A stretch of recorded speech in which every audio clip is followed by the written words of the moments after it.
শুনশান ছিল সব, সবার চোখেই হয়তো ছিল শান্তির ঘুম। 15 মাস টানা সংঘাতের পর কয়েকদিনের যুদ্ধবিরতি, একটু বিশ্রাম তো দরকার।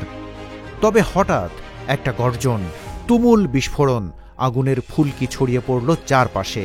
এরপর একের পর এক বোমা পড়তে থাকল, বিস্ফোরণে কাঁপতে থাকল পুরো গাজা, যেখানে বসবাস করা এক জাতিসংঘ কর্মকর্তারা বলেছেন প্রতি 6 সেকেন্ড পরপর তারা বিস্ফোরণের শব্দ শুনেছেন। যারা বেঁচে ছিলেন তারা ছুটেছেন, তবে অনেকেরই সেই ঘুমই ছিল শেষ ঘুম। তাদের আর ঘুম থেকে জাগা হয়নি, শোনা হয়নি ফজরের আজান, দেখা হয়নি নতুন ভোর।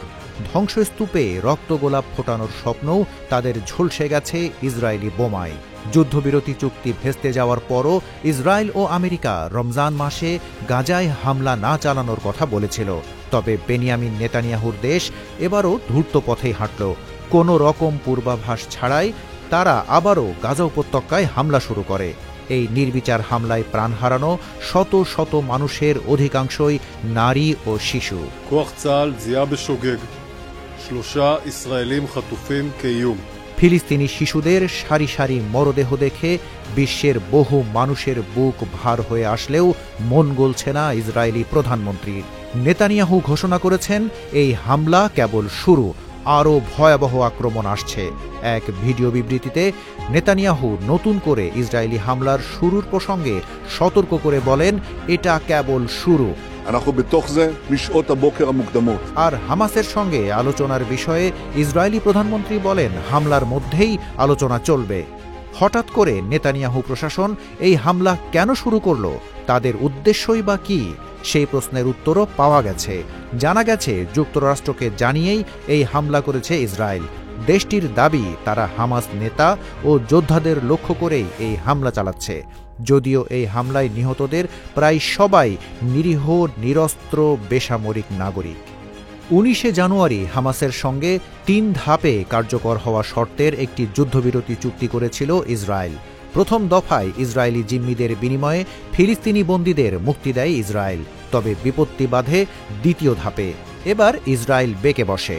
তারা গাজা থেকে ইসরায়েলি সেনা পুরোপুরি প্রত্যাহার করতে রাজি হয়নি।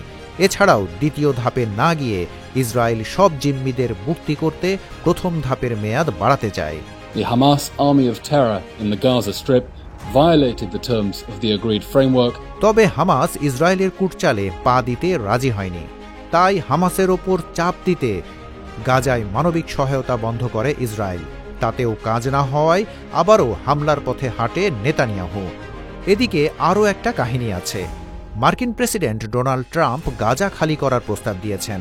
তাতে গাজার বাসিন্দাদের অন্য দেশে পাঠিয়ে গাজায় হবে সুরম্য নগরী, থাকবে ক্যাসিনো সহ সমুদ্র বিলাসের নানা আয়োজন। তাতে ট্রাম্প সাড়া পাননি। সে কারণেও ইগোর লড়াইতে জিততে যুক্তরাষ্ট্র নতুন করে গাজায় হামলা চালানোর অনুমতি দিতে পারে, এমনটাই মনে করছেন রাজনৈতিক বিশ্লেষকেরা। তবে রাজনীতির এই খেলায় ভয়াবহ বিপর্যয় নেমেছে গাজায়। একদিকে অনাহার, অন্যদিকে ধেয়ে আসছে জ্বলন্ত অগ্নিকুণ্ড বোমা। গাজার বাসিন্দাদের তাই সামনেও মৃত্যু, পেছনেও মৃত্যু, মৃত্যু চারিপাশে।